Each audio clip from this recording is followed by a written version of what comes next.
I'm just gonna say something what is really reality, and I know it's a very road accident again.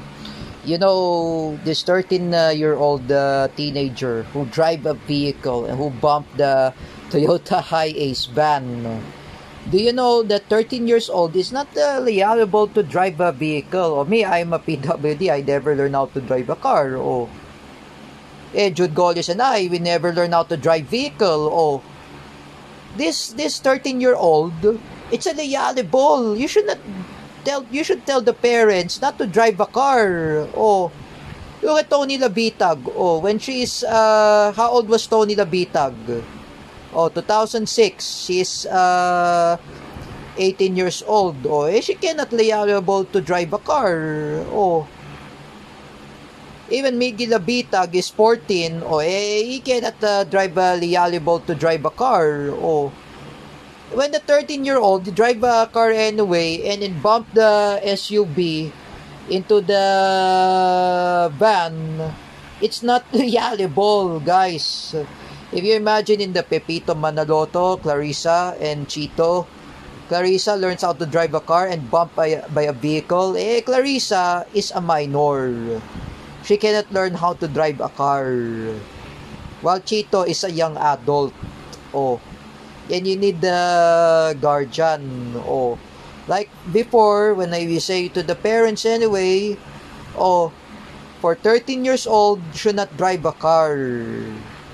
Oh, like for example, senior citizen is Tatay Arnold. Oh, he learns how to drive a car. Oh, that was a reality. Oh, Ate Hana gave Toyota Advanza to Tatay Arnold because he wants to drive a car. Oh, not only that. Oh, if for example, Kuya J never learned how to drive a car. You know, Kuya J has brought us in airport in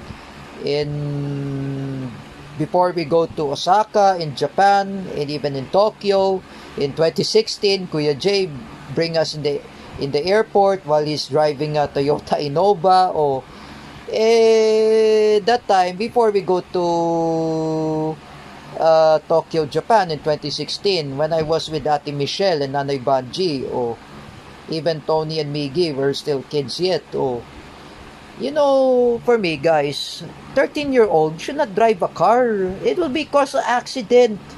Do you remember what happened in Naiya, killing a little girl, and the brakes were not working, and bumped to the SUV in the airport? Oh, you know, guys, parents should liable to teach the teenager for 13-year-old not to drive a car. I mean, I was a 13-year-old in 2011 or 2010. I never learned how to drive a car. Oh, that time, you know, in the pictorial when I was 14, Teacher Joy forced me to drive a jeepney in pictorial. Oh, I never drive a Philippine jeepney. Oh, it's a liable. Oh, I mean, I was 13-year-old. I drive Kausteng's vehicle, jeep. Oh, in 2011. Oh, at least I learned to drive a jeep. Oh, that was a Kausteng vehicle of Mami Ellen in Batangas. That was a World War II jeep. Oh, I never drive a Kausteng World War II jeep. Oh, you know, guys, 13-year-old should be liable by their parents. It should not be happen in the same thing when you bump a vehicle. If you see the news, that will be happen in the same thing, guys. We need to advise to their parents, even the children, or even 13 years old, or it's really, you can prohibit the teenager not to drive a car. Oh, yeah, I am PWD. I never want to drive a car. Oh, me and Jude Goles, we always drive a car. Or we took a picture anyway, and we just post it in Instagram. We post it in Facebook. Jude Goles posted in Facebook his profile. Or I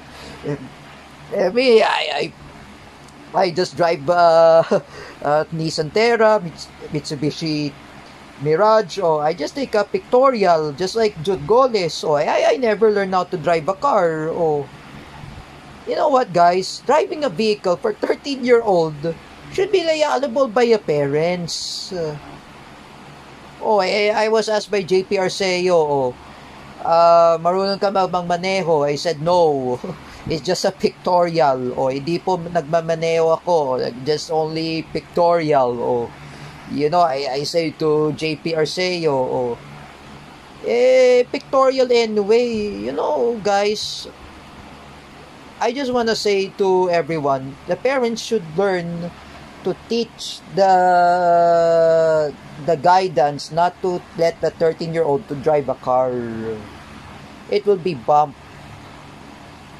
If you remember that in the beaming in TikTok, if you remember the burnout, I played that in the PSP. That's a car crash.